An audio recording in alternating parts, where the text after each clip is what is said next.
बिस्मिल्लाहिर्रहमानिर्रहीम। इंतहाई अफसोस के साथ ये कहना पड़ता है कि हमारे मुआशरे में सूद ये बहुत तेज़ी के साथ बढ़ता चला जा रहा है। सूदखोरों की तादाद भी बढ़ती चली जा रही है और सूद को बड़े पैमाने पर मुआशरे में आम किया जा रहा है।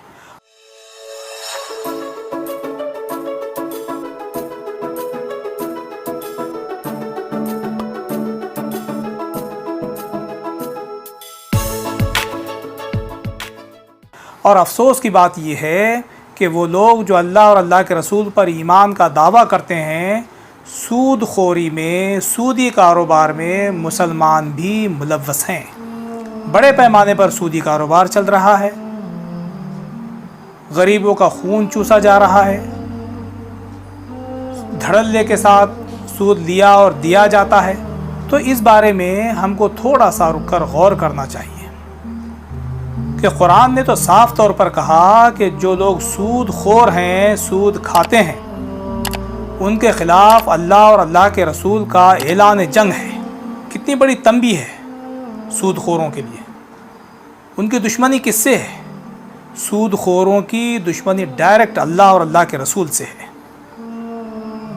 ये दुश्मनी बड़ी महंगी पड़ सकती है, इस पर हम सबको गौर करना चाहिए। इस ताल्लुक़ से अल्लाह के रसूल सल्लल्लाहु अलैहि वसल्लम की कुछ अहादीस हैं जो मैं आपके सामने रखने जा रहा हूँ।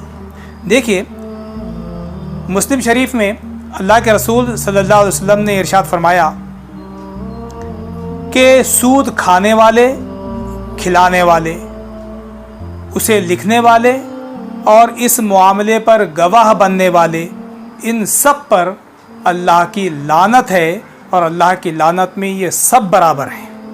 यानी कोई नहीं छूटा।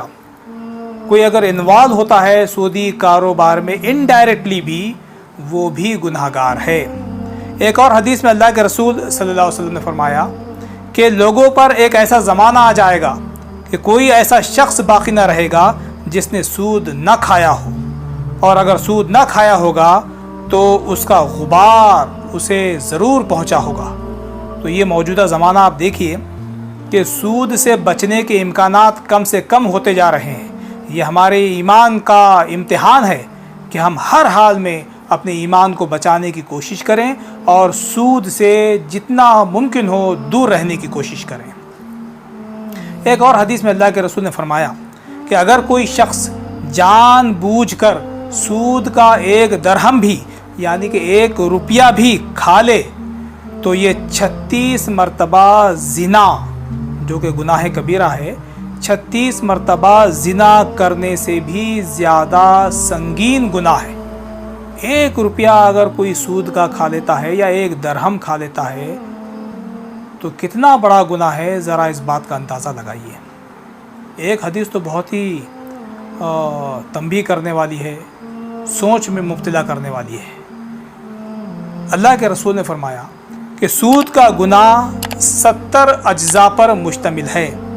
उनमें से खफीफ तरीन ऐसा है गुनाह जैसे कोई शख्स अपनी माँ के साथ जिना करे।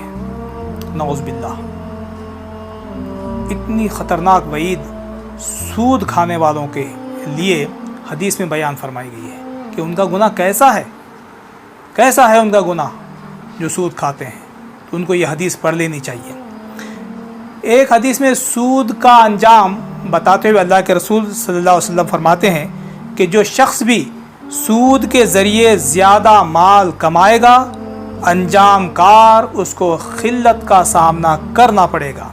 उसका अंजाम उसको दुनिया में ही बहरहाल भुगतना पड़ेगा। आखिरत में तो ऐसे शख्स के लिए दोज़ख के आग के अलावा कोई और सज़ा हो ही नहीं सकती। सूद खोर जन्नत का मुस्तहिक़ कैसे हो सकता है? उसके लिए तो सिर्फ दोज़ख की आग ही ज़्यादा मुनासिब है। तो ये और भी बहुत सारी अहादीस हैं जिसमें सूद से बचने की ताकीद की गई है। ख़बरदार हो जाइए, अगर माशरे में कोई सूद खोरी कर रहा है, एक मुस्लिम अगर कोई सूद खोरी कर रहा है, तो उसका अंजाम बहुत इबरतनाक होने वाला है। उस अंजाम को पहुँचने से पहले हमको तौबा करना चाहिए और इस हराम कारोबार को फ़ौरन छोड़ देना चाहिए। व आखिरु दावाना अनिल हम्दुलिल्लाहि रब्बिल आलमीन।